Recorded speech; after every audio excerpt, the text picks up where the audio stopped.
well. Susan Bourne and raised in Dublin, currently serves as Dean at the Global Business School in Munich, Germany. Mr. Liam Ferry, neighbour of mine in Galway, publisher of the pioneering Irish Immigrant News Service and member of our advisory committee. We owe a special thanks to Mary Hickman, of the chair of VCIP, which has organised a long-standing campaign to secure the vote from London. Mary Hickman is also a member of our advisory committee. I'd like to introduce our senators here today who are going to speak to you. Senator Michael McDowell is the former Taoiseach, Attorney General and Minister for Justice, and is part of the independent group of which I'm one of the members as well. I'm very delighted to have you, Senator McDowell.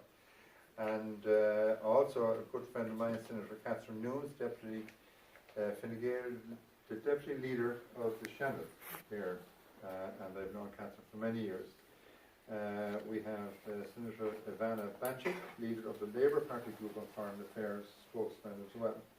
And of course Mark Daly, Fianna Fáil, Deputy Leader in the Shannons for Fianna Fáil and spokesperson for Foreign Affairs also. And Neil O'Donnell, Senator as well in the Senate, a former Lord Mayor of Belfast from Sinn Féin. I would like to welcome as well our other senators here, Trevor Clockerty, another Galway man. You were all Galway, weren't you? And Gerald Crockwell, another Galway man, Senator Crockwell. But you're very welcome, and I really appreciate your presence here today. VotingRights.ie is a global coalition of immigrant groups and individuals seeking to secure the vote for 1.73 million Irish citizens living abroad. We seek to fulfil the promise of the proclamation to establish a government elected by all the men and women of the Irish nation, not just in the Republic on election day. We feel that we're in a time of momentous change, especially with Brexit, the possibility of a new constitutional relationship with Northern Ireland, so it is an important time to engage all Irish citizens. Ireland will be making some very important decisions in the coming decade, and we believe all Irish citizens should have a voice in the future of the nation. So on the eve of the second Global Irish Civic Forum, which will be discussing the government's option paper, we want to put forward a series of recommendations. Our 10-point reform agenda is ambitious, democratic and expansive, and it may take years to enact, but we need to start someplace, and tomorrow's Civic Forum seems like an appropriate venue. We very much appreciate the efforts of Taoiseach and Kenny, Minister for Foreign Affairs Charlie Flanagan and Minister for the Diaspora Joe McHugh for their active and purposeful engagement with the diaspora. And we'd also like to thank Minister Simon Coveney and his officials for bringing the options paper forward. So they are committed.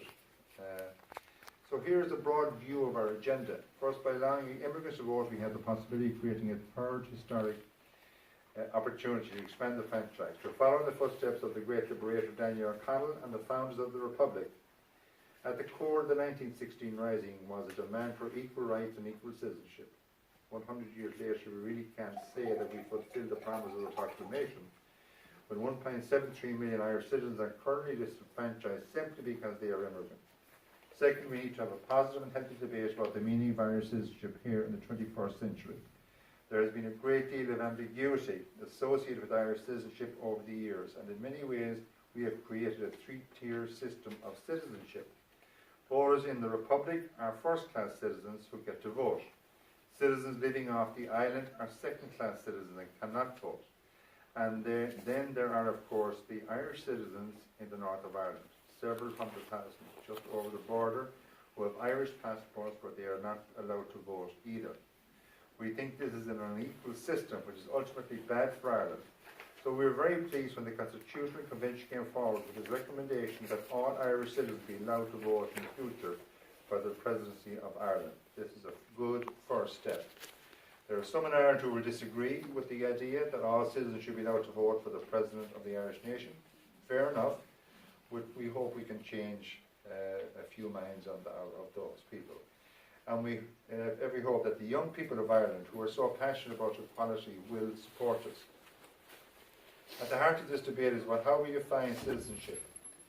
How do we see Ireland in the coming times? We go into some length about that issue in our report. Are we an outward-looking people reflecting who we are with our vast networks around the world? Are we going to become less democratic, less equal, and ever more insular? So the key question is, what does it mean to be a citizen of Ireland in the 21st century? Are we bound